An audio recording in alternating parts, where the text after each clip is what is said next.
It's after February in 2017, so we know our projected prices for 2017. So we're going to talk about crop insurance product choices for 2017 in this YouTube video. Most of you last year took RP at pretty high coverage levels if you're in the northern and central part of Illinois, 80 and 85%. If you're in southern Illinois, probably at the 70 to 85 or 70 to 80% coverage levels. If that's where you were last year, that's still probably a pretty good place to be. We're going to give a suggestion for soybeans, and that is to consider ARP, Area Risk Plan, at the 90% coverage level. But that's a marginal improvement, and we'll talk about why we're doing that as we move through this YouTube video. As we noted already, we do know the projected prices for 2017. They are $3.96 for corn and $10.19 for soybeans. Both of those prices apply to the Midwestern states, Illinois, Iowa, Indiana, and so forth. So those are our projected prices. The corn projected price, $3.96, is 10 cents higher than it was last year, so we get a bit more protection on corn. Soybeans is $10.19, which is over $1 higher than it was last year, so we can build in some much higher protection levels for soybeans this year than we could for last year. That's an important point, as we've had a number of farmers suggest that maybe we should back off our soybean protection, but we do have a reasonably good soybean projected price this year. In addition to those, we do also know the volatilities, and they are 0.19 for corn and 0.16 for soybeans. Both of those are higher than last year, which will increase premiums a bit, but they also imply that there is more price variability this year than last year. Turning first to corn product use, just a review of what we see last year and several years up to this point. In northern and central Illinois, typically we see RP used at the 80 or 85% level, or ARP. RP is a revenue protection policy with a guarantee increase. ARP is the county alternative, so we either see one of those two. In southern Illinois, typically RP at 70 to 80%. To illustrate this, I'm going to show two slides from our crop insurance decision tool showing product use. This one is for Logan County, Illinois for corn, and again, these are in the use section of that downloadable Microsoft Excel spreadsheet, and this would be for 2016. The predominant use in Logan County, Illinois was RP at the 80 and 85% levels, 85% level having 60.6% of the policies sold in 2016, or acres insured in 2016. As you can see also that there is a sizable portion, almost 20%, using ARP at the 90% level. Now we went to a different county, Saline County, southern Illinois, and we're still looking at use for corn. As you can see, for RP at the 70% level, 20.6% of the acres, 75% coverage level for RP, 58%, and at the 80% coverage level, 10.14%. We see a lowering of those coverage levels, and then ARP at the 90% coverage level, very little use, less than 1% of the acres, 0.1% of the acres. Difference in use, largely related to difference in premium cost. I'm showing here Logan County, Illinois premium cost on a per acre basis. These come from our 2017 crop insurance decision tools. These are for revenue protection, and you can see for a 85% coverage level, an enterprise unit has a $14.20 per acre cost, so $14.20. As you can see here, premiums are much higher in southern Illinois. Saline County has a $15.81 per acre premium for a 75% RP product at enterprise level. Just an observation, it does appear that farmers have about a $15 to $20 per acre limit, or most farmers do, on what they will be willing to spend on crop insurance. In southern Illinois, that hits about the 75% coverage level. One note, we do see ARP use in northern and central Illinois. If you're concerned about prevented planting, don't use ARP. ARP attaches when the crop is planted, so if a concern is prevented planting, you probably should not be using ARP.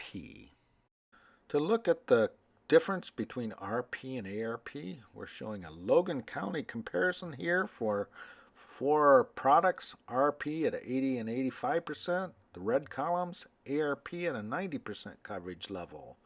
There are two protection factors at the 90% coverage level: 1.2 the highest, 0.8 the lowest. 0.8 the lowest will have the lowest premiums and the lowest payments when they're made. 1.2 the highest will have the highest premiums and the highest payments when paid.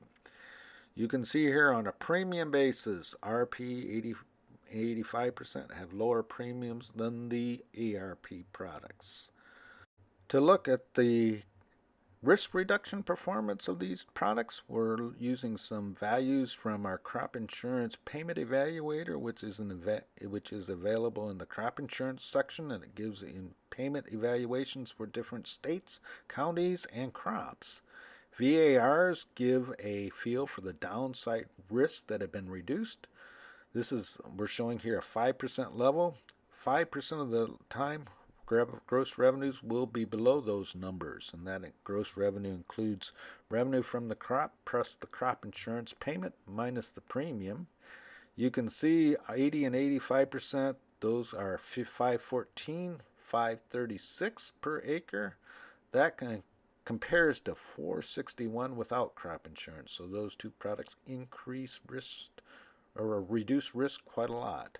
On the other hand, ARP 478, 472, not much of a risk reduction, at least compared to RP 80 and 85%. So the ARP products provide less risk protection than the RP products. That's primarily because the ARP products make payments on a county basis, and the RP products make payments based on farm yields and farm revenue. Net cost equal farmer paid insurance premiums minus expected payments. So these numbers, if you could repeat 2017 10 times, net cost for RP80 would be minus $13.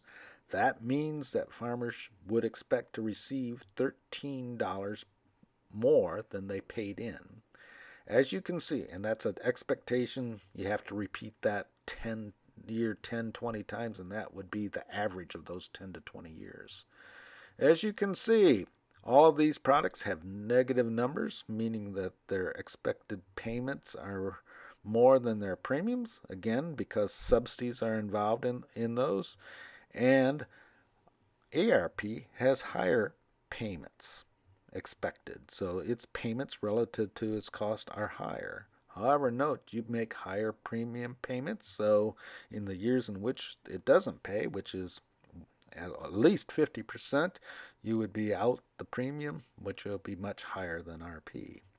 So the trade-off is RP provides much better risk protection on a farm level basis, but ARP provides more return over time because of higher premiums in general and because of the subsidies involved. Summary here for corn. Last year, most people were at RP at a pretty high coverage level, or ARP at the 90% coverage level. If that's where you were at last year, that's probably a good place to be this year, and those are two very good products to be in for corn. Turning to soybeans, most farms in northern and central Illinois are 80 and 85% RP, southern Illinois 70 to 80% RP. Here is a quote for Warren County, western Illinois: 55 bushel APH, 58 bushel trend adjusted APH. You can see at an 85% coverage level, RP, enterprise unit, $12.40. I'm also showing an ARP quote And note at the 90% coverage level, we have a range of premium cost from $16.97 per acre at a 1.2, 120% protection factor, down to $11.31 at an 80% protection factor. Note that we can get, for soybeans, ARP at a lower premium cost than an 85% coverage RP policy. That will vary by county, but if those premium costs are close, I might suggest looking at ARP as an alternative for RP. Two reasons why. The first is that you can get a 90% coverage level for ARP, and you can only go up to 85% on RP. Here we're showing the impacts of that, taking the 1019 projected price, multiplying it by 90%, you can see we get a 917 break-even price there. If the actual yield equals the guarantee yield and price falls below 917 at a 90% coverage level, you'll receive a payment. 85%, it's 866, and that's considerably lower, obviously, than the 90%. But in this year, where we're concerned about acres coming into production and perhaps reducing that price, soybean price significantly in that future, that 5%, that 917 may be an attractive feature of the ARP policy.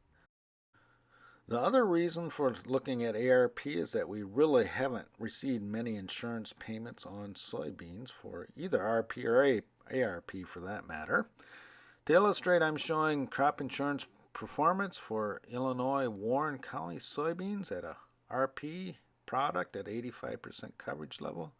This screenshot comes from our 2017 crop insurance decision tool, downloadable Excel spreadsheet. I want you to focus on the insurance payment minus farmers paid premium column. Note here that that is the difference. Insurance payments minus farmer paid premiums. Negative numbers mean that more premiums were paid than payments were received. Note that there's only 2 years, 2003 and 2014, when insurance payments exceeded farmers paid premium.